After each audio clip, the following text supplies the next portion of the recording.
बात अगर राजनीति पॉलिटिक्स की जाए या जिसको राजनीति में अपना करियर बनाना हो तो उसे राजस्थान यूनिवर्सिटी में एडमिशन लेना होता है और राजस्थान यूनिवर्सिटी से ही जाना जाता है कि छात्र नेता पहले वहां बनेंगे, उसके बाद ही पॉलिटिक्स में वो जा पाएंगे। नमस्कार दर्शकों, मैं रुचिका और आप देखना शुरू कर चुके हैं राजस्थान संवाद।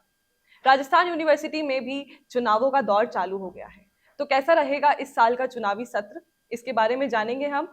जो छात्र नेता हैं मनमोहन शर्मा जी, वो अभी छात्र संघ अध्यक्ष पद के लिए खड़े होंगे, उनसे हम पूरी करेंगे बातचीत। वेलकम मनमोहन जी। बहुत बहुत धन्यवाद। तो इस बार जो सत्र है, चुनावी सत्र चालू हुआ है, इसमें आपकी क्या स्ट्रेटेजीज रहेंगी, क्या विजन रहेगा राजस्थान यूनिवर्सिटी को लेकर?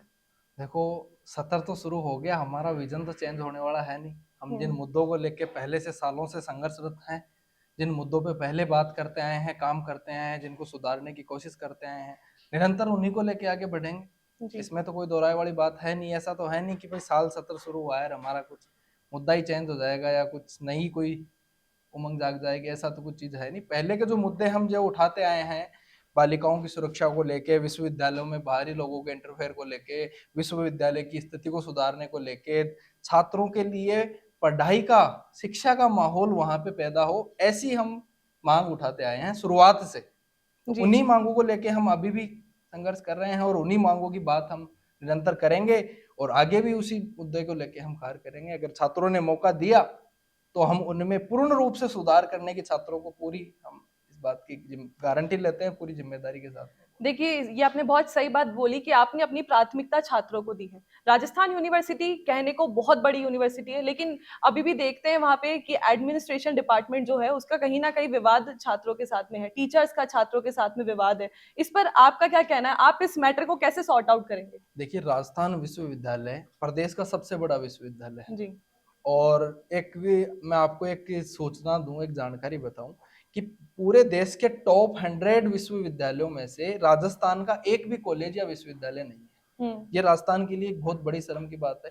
जब सरकारें इतना संघर्ष कर रही हैं, जब इतना बड़ा पैसा खर्च हो रहा है, जब जी। इतने बड़ी क्षेत्रफल में विश्वविद्यालय है, बिल्डिंगें हैं, इमारतें हैं, बड़े बड़े इंफ्रास्ट्रक्चर वहां पे तैयार हैं, उसके बावजूद भी ऐसे काम क्यों नहीं किए जा रहे जिनसे ऐसा लगे विद्यार्थी को कि यार मैं वास्तव में कोई ऐसे विश्वविद्यालय में पढ़ रहा हूँ जहाँ पे गर्व फील होने वाला सा गर्व फील मामला हो। विद्यार्थी को हो। उल्टी सीधी चीजें, उल्टी सीधी हरकतें, उल्टे सीधे काम वहां ज्यादा हो रहे हैं।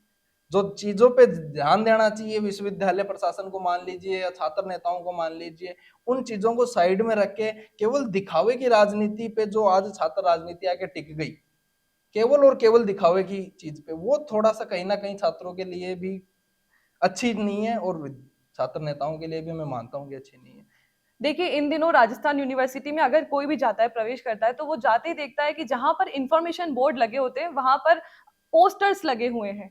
तो इसको लेकर आपका क्या कहना है कि क्या वो चीज सही है? और अगर देखिए, चुनावी प्रचार होता है, प्रमोशंस होते हैं, उसके लिए कुछ और जरिया भी हो सकता है, क्या वो जरिए होने चाहिए? क्योंकि एक तरफ कहते हैं कि राजस्थान यूनिवर्सिटी बहुत बड़ी है, यहाँ पे पता नहीं चलता कौन सा डिपार्टमेंट कहाँ पर है, वहीं पर उन्हीं पोस्टर्स को वहां चिपकाया जाता है जहाँ पे इंफॉर्मेशन होती है। तो आप इसके लिए क्या कदम उठाएंगे? कदम की तो बात ऐसे है मैडम, मैंने तो अभी 4 से 5 दिन पहले ही जो विश्वविद्यालय के मुख्य द्वार पे जो छात्र नेताओं के होर्डिंग लगे हुए जी। थे बड़े बड़े, उनको मैंने खुद ने खड़े होके डीएसडब्ल्यू साहब से बात करी, वीसी साहब से बात करी, चीफ प्रोटेक्ट साहब से बात करी, सबसे बात करके उनको ऑन द स्पॉट बुला के उनको उठवाया कि ये क्या कोई मेला प्रदर्शनी होती है ना, जैसे अपनी अपनी अलग अलग प्रकार से जी। होर्डिंग मेले में लगा के रखते हैं, उस प्रकार से विश्वविद्यालय को बना दिया। तो ये चीजें कहीं ना कहीं अखरती हैं। एक विद्यार्थी जो यहाँ पढ़ने के लिए आता है ना, उसको सबसे ज्यादा अखरती हैं। नेताओं को मान लो यार, जो टाइम पास के लिए आ रहे हैं, घूमने फिरने के लिए जो विद्यार्थी बाहर के लड़के आ रहे हैं ना, उनको तो वो चीजें पता नहीं मोटिवेट करती होंगी, अच्छी लगती होंगी, पर जो विद्यार्थी यहाँ पढ़ने के लिए आ रहा है, जिसका जी। मोटिव यहाँ पढ़ के अपनी कैरियर बनाना है, अपनी लाइफ को अच्छी करना है, अपने परिवार की स्थिति, घर की स्थिति सुधारना है, उस विद्यार्थी के लिए कहीं ना कहीं वो चीजें अखरती हैं, बुरी लगती हैं। देखिए, ये आपने बात एकदम सही कही। और इसी के साथ मैं एक चीज और जानना चाहूंगी कि राजस्थान यूनिवर्सिटी में अभी तक अधिकतर जो भी छात्र नेता और छात्र संघ अध्यक्ष जो भी हैं, वो जाट समाज, गुर्जर समाज, इन सब के रहे हैं, और उतनी उनकी सत्ता भी चलती है, आगे जाके राजनीति में भी देखा जाता है। लेकिन आप पहले से हैं जो जनरल कैटेगरी से हैं, तो क्या लगता है कितना सपोर्ट मिलेगा आपको?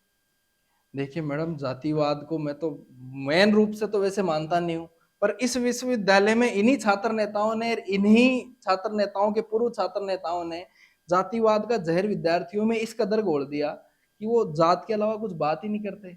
वो पहले ये देखते हैं कि नाम के आगे क्या लगा हुआ है, शर्मा लगा हुआ है, वर्मा लगा हुआ है, चौधरी लगा हुआ है, इन चीजों को वो पहले इंडिकेट करते हैं।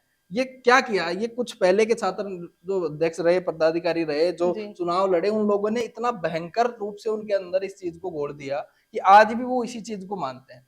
जनरल की बात करूं तो जनरल को तो 20 साल हो गए, कोई छात्र संघ अध्यक्ष मिला ही नहीं है जी। तो लगातार उसके बाद में लड़े भी पर नहीं बैठ पाए सत्ता पे। अब मैं संघर्ष कर रहा हूं और देखता हूं क्या रहता है। जो छात्र हितों में विद्यार्थी अगर मौका देंगे तो बिल्कुल पहुंचेंगे वहां तक। देखिए आपके पास में हम बिल्कुल इस चीज के फेवर में है कि आपको छात्र मौका दें, लेकिन आप छात्रों में किस तरह की छाप छोड़ेंगे अगर आप चुनाव जीत जाते हैं, अध्यक्ष पद ग्रहण कर लेते हैं?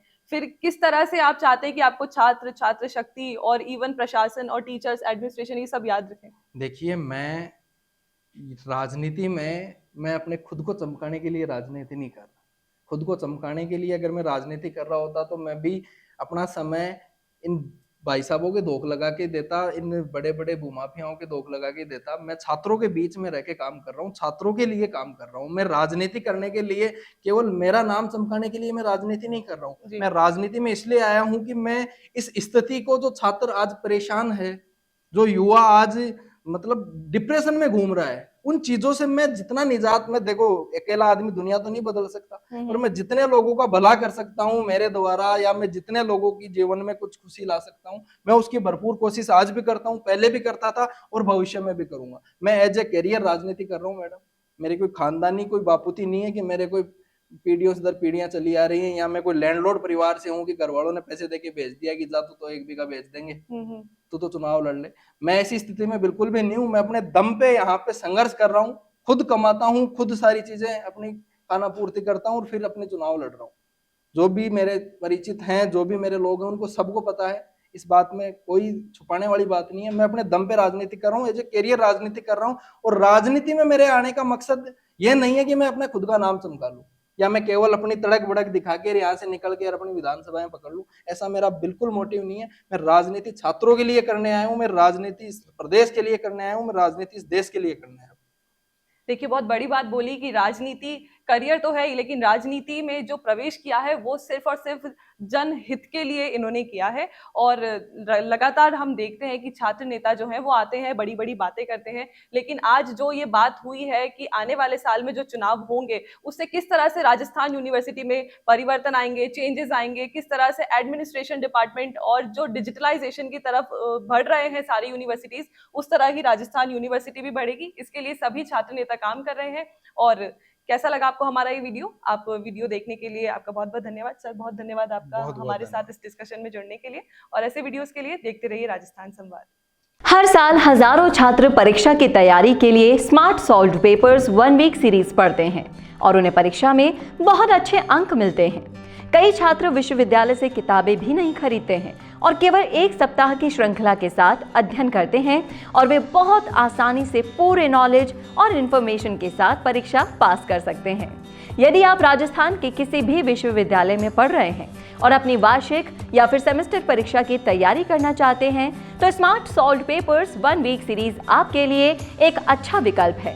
1 सप्ताह की श्रृंखला से अध्ययन करना छात्रों के लिए कई तरह से सहायक होता है, क्योंकि परीक्षा में पूछे जाने वाले अधिकांश प्रश्न 1 सप्ताह की श्रृंखला में उपलब्ध होते हैं। राजस्थान के सभी विश्वविद्यालयों में BA, BSc, BCOM, MA, MSc, MCOM पाठ्यक्रमों के छात्र अपनी परीक्षा की तैयारी के लिए स्मार्ट 1 वीक सीरीज को डाउनलोड और उपयोग कर सकते हैं।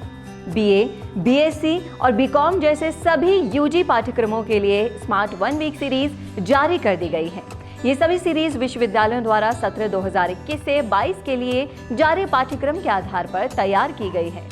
छात्र लेख में नीचे उपलब्ध प्रत्यक्ष लिंक से पहले दूसरे और अंतिम वर्ष के लिए 1 सप्ताह की श्रृंखला की PDF फाइल डाउनलोड कर सकते हैं। Smart solved papers 1 week series के साथ परीक्षा की तैयारी के टिप्स।